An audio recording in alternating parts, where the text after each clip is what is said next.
दोस्तों विक्रम ने बेताल को फिर से उठाया तो वो नई कहानी शुरू करने लगा।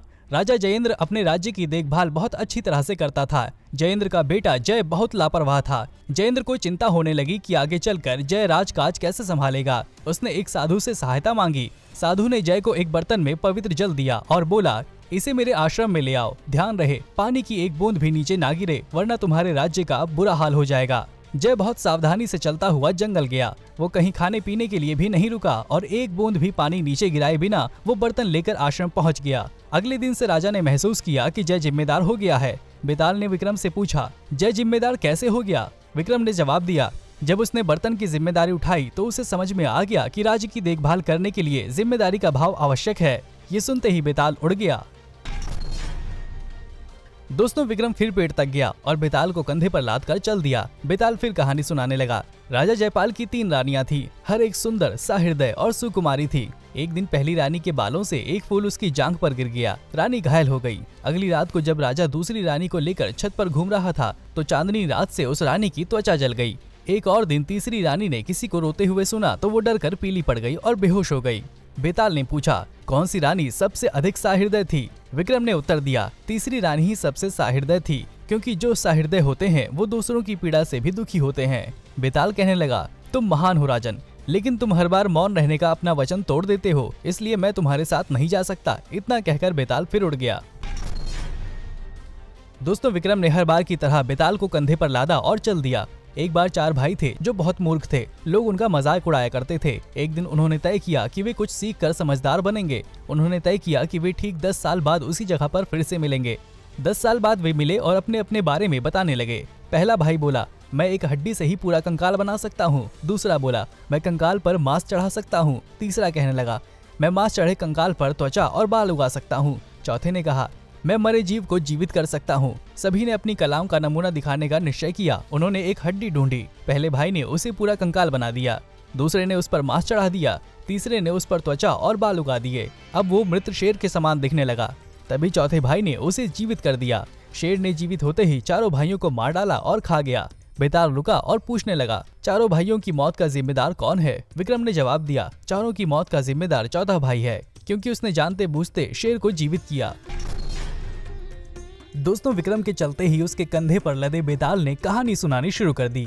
राजा के अंगरक्षक वीरसेन ने एक औरत को रोते देखा। वीरसेन ने उससे कारण पूछा तो उसने बताया, मैं राजा की रक्षक देवी हूँ। एक दैत्य ने मुझे परास्त कर दिया है, इसलिए अब मैं राजा की रक्षा नहीं कर पाऊंगी। राजा का जीवन तभी बच सकता है जब तुम काली के सामने अपने बेटे की बलि दे दो। वीरसेन ने अपने बेटे को ये बात बताई तो बेटा तुरंत तैयार हो गया। वीरसेन ने उसका सिर काटकर काली की मूर्ति के सामने चढ़ा दिया। वीरसेन की पत्नी इससे इतनी दुखी हुई कि उसने अपनी जान दे दी। वीरसेन अकेला बचा तो उसने भी अपनी जान दे दी। जब राजा ने ये सुना तो अपराध बोध से ग्रस्त होकर उसने भी अपनी जान दे दी। बेताल ने विक्रम से पूछा, किसका बलिदान सबसे बड़ा माना जाएगा? विक्रम ने जवाब दिया, राजा का बलिदान सबसे बड़ा है। वीरसेन के बेटे ने तो अपना कर्तव्य निभाया। वीरसेन और उसकी पत्नी ने बेटे की मौत से दुखी होकर अपनी जान दी, लेकिन राजा के पास जान देने का कोई कारण नहीं था। बेताल ने ये सुना और वो उड़ गया।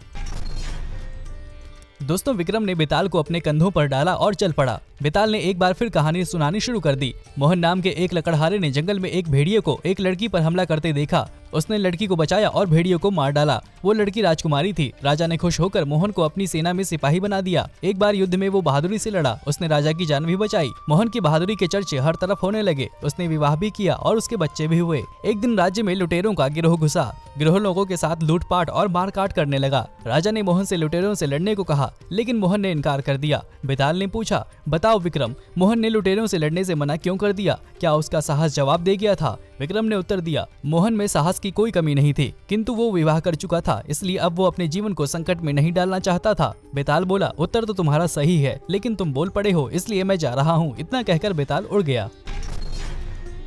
दोस्तों विक्रम बेताल को लाद कर चल पड़ा तो बेताल ने कहानी सुनानी शुरू कर दी। एक राजकुमार के 2 मित्र थे। एक का नाम बंसी और दूसरे का नाम गोपी था। बंसी सैनिक था, इसलिए उसे राजकुमार का अंगरक्षक नियुक्त कर दिया गया। एक बार तीनों एक जंगल से गुजर रहे थे। अचानक एक बाघ ने उन पर हमला कर दिया। बंसी ने राजकुमार की जान बचाई। कुछ देर बाद एक तेंदुए ने राजकुमार पर हमला कर दिया। बंसी आगे चल रहा था, इसलिए इस बार गोपी ने उसकी जान बचाई। जब वे लौटकर आए तो राजकुमार ने अपने पिता को पूरी घटना बताई। राजा ने गोपी को इनाम दिया लेकिन बंसी को कुछ नहीं दिया। बेताल ने विक्रम से पूछा, क्या राजा ने ठीक किया? विक्रम ने उत्तर दिया, राजा ने बिल्कुल ठीक किया। उसने बंसी को इनाम इसलिए नहीं दिया क्योंकि राजकुमार की जान बचाकर उसने अपना कर्तव्य ही पूरा किया था। वास्तव में तेंदुए के हमले के समय तो उसने अपना कर्तव्य पूरा ही नहीं किया, जबकि गोपी ने अपना कर्तव्य न होते हुए भी राजकुमार की जान बचाई, इसलिए उसे इनाम देना बिल्कुल सही था। बेताल बोला, सही कह रहे हो, पर कह तो रहे हो ना, इसलिए मैं वापस उड़ चला।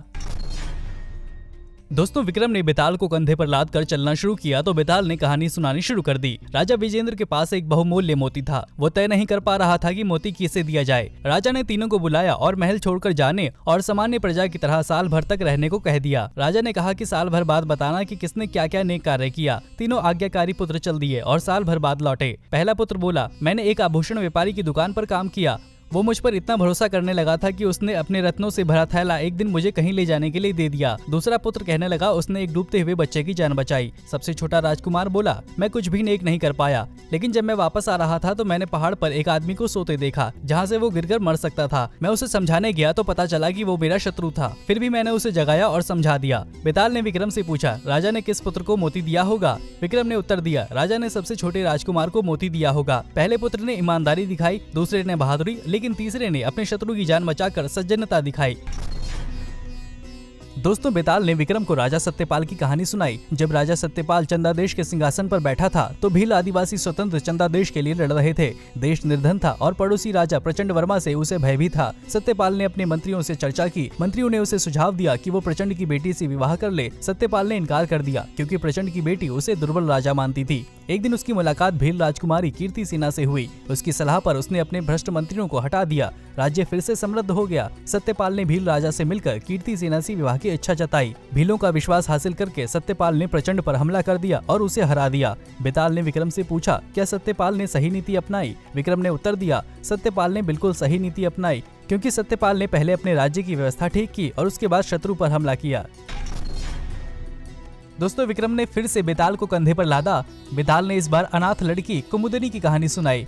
कुमुदिनी अपने रिश्तेदारों के साथ रहती थी। वो उससे दिन भर काम कराते रहते थे। उससे कोई प्यार नहीं करता था। वो रात भर रोती रहती थी। उसके रोने से पड़ोसी कुंदन की नींद उचक जाती। कुंदन एक साधु के पास गया और उसको कुमुदिनी के बारे में बताया। साधु ने कुमुदिनी को उसके आश्रम में ले आने को कहा। कुमुदिनी साधु के आश्रम में रहने लगी। यहाँ वो बहुत प्रसन्न थी। कुछ साल बीत गए। एक दिन कुंदन उसी जंगल से गुजरा। उसे कुमुदिनी दिख गई। वो बहुत सुंदर लग रही थी। कुंदन ने उसके सामने विवाह का प्रस्ताव रखा, लेकिन कुमुदिनी ने इनकार कर दिया। कुंदन को ये कुमुदिनी की कृतघ्नता लगी, क्योंकि वही उसे आश्रम में ले गया था जहाँ वो इतने सुख से रह रही थी। बेताल ने विक्रम से पूछा, क्या कुमुदिनी कृतज्ञ थी? विक्रम ने जवाब दिया, कुंदन ने लड़की को आश्रम उसकी भलाई के लिए नहीं, बल्कि अपनी नींद उचटने से बचाने के लिए छोड़ा था। बेताल ने विक्रम को बोलते सुना तो वो फिर उड़ गया।